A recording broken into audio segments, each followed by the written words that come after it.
For over a decade, Nigerians have been told that their government is fighting terrorists. Billions of dollars have been spent. Thousands of soldiers have died. Millions have been displaced. Yet, the killings never stop. But what if the real reason the war never ends is because those in charge are the ones keeping it alive? This is not speculation. There's evidence, some public, some buried, but all pointing in one direction, that elements within Nigeria's government are funding, protecting, and profiting from terrorism. Let's begin with one viral video that many... This illegal mining, they use choppers.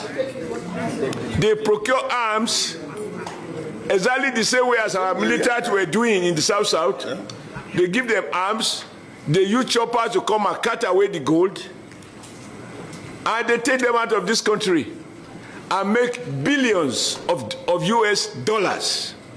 Many Nigerians have forgotten. A captured armed terrorist made a confession that should have shaken the country to its core. His words were chilling. "I swear to Almighty God, the government is the one arming us. We Fulani don't know guns. We just sat down and they gave us AK-47s. Those words came from a fighter on the ground, not an opposition politician. That single clip, dismissed by officials as propaganda, aligns with reports from both military insiders and international observers. Former Defense Director Major General John Enenche, retired, and security analysts have publicly said that the Nigerian government knows the sponsors of terror but refuses to prosecute them. A 2021 Punch report quoted retired Navy Commodore Kunle Olawunmi saying, "They know the names of the sponsors." The Department of State Services, DSS, has the list, but the government lacks the courage to act. This confession wasn't new. For years, Nigerian security officials and insiders have quietly said the same thing, that the state is protecting those who fund the violence. In 2022, the United Arab Emirates released a list of 6 Nigerians it found guilty of funding Boko Haram. The list came after a lengthy investigation involving the United States Treasury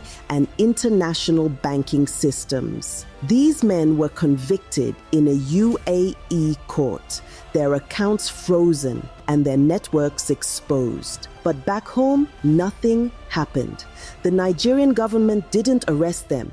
It didn't even open a local investigation. The US Treasury Department publicly released the same names under its sanctions list, warning that these individuals were operating with the knowledge of high-level political cover. Still, nothing. That silence was not an oversight. It was a decision. Terrorism is expensive. Guns, vehicles, logistics, ransom payments, they all cost money. And that money doesn't move through the desert, it moves through banks. According to Premium Times and Reuters, Nigerian banks have handled suspicious transactions linked to ransom payments, gold smuggling, and arms importation. The United States even shared intelligence with Nigeria's financial agencies, identifying accounts suspected of terrorism financing. But no prosecutions followed. The Economic and Financial Crimes Commission,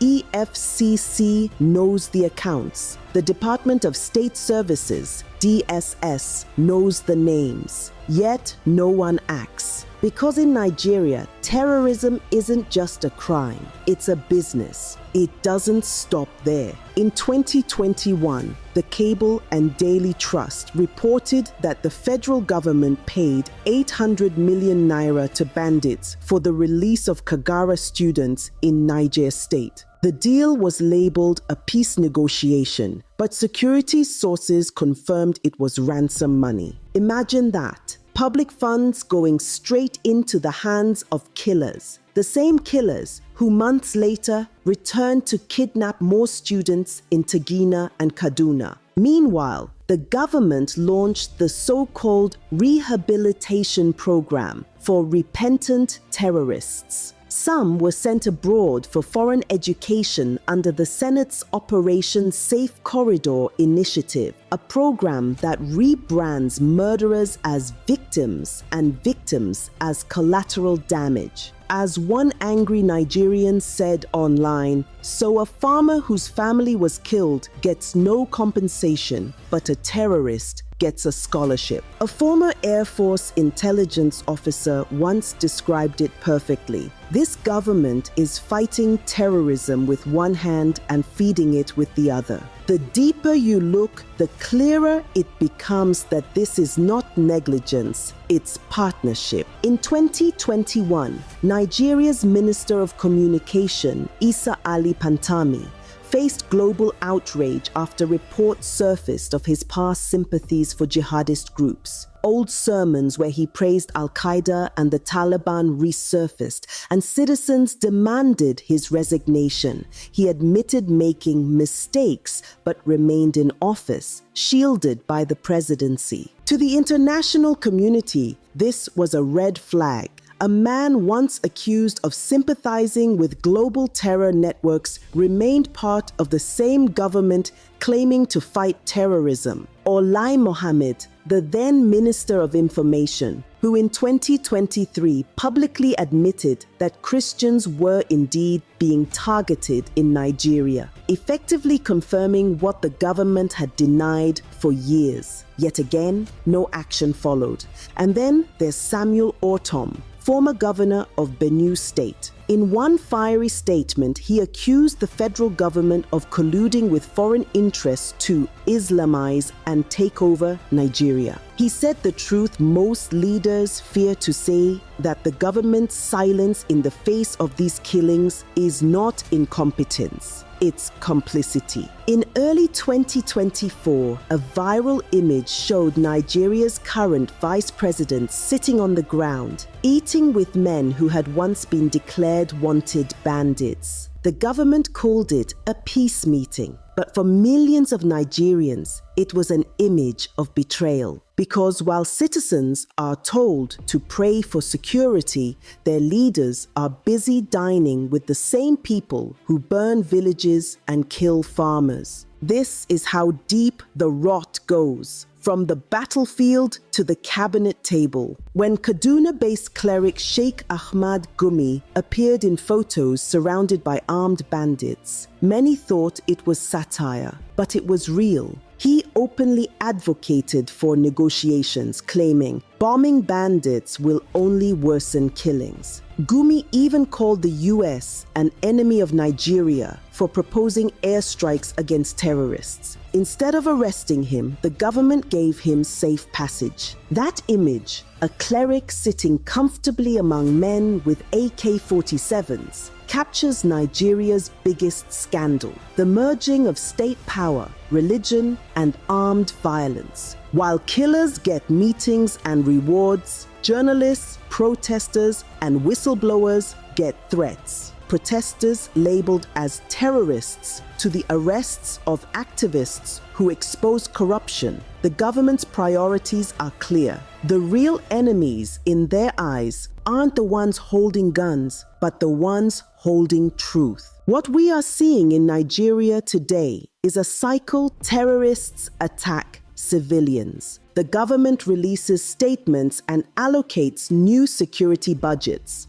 Part of those funds are siphoned off through fake defense contracts and corrupt procurement. The rest ends up paying ransoms, buying silence, and arming the next set of killers. Every tragedy becomes an opportunity to make money. Every crisis becomes a contract. That is why the war never ends. It was never meant to. The UAE released its list of terror financiers. The US raised alarms. The EU called for independent investigations. But the only reaction from the Nigerian government was that such reports were damaging Nigeria's image. But let's be honest, what image is left to damage? Soldiers die in ambushes because their rifles jam. Villagers are forced to pay protection money to armed groups. and the same terrorists are invited to peace meetings. It's not the reports damaging Nigeria's image, it's the reality. The war Nigeria needs to fight isn't against insurgents in the forest. It's against the betrayers in the palace. The enemies wearing camouflage are not the only ones with guns. The ones in suits and agbadas signing security budgets are far more dangerous because they don't just kill with weapons. They kill with silence, policy, and greed. Until those at the top are exposed and held accountable, the bloodshed will continue, no matter how many summits or prayers are held.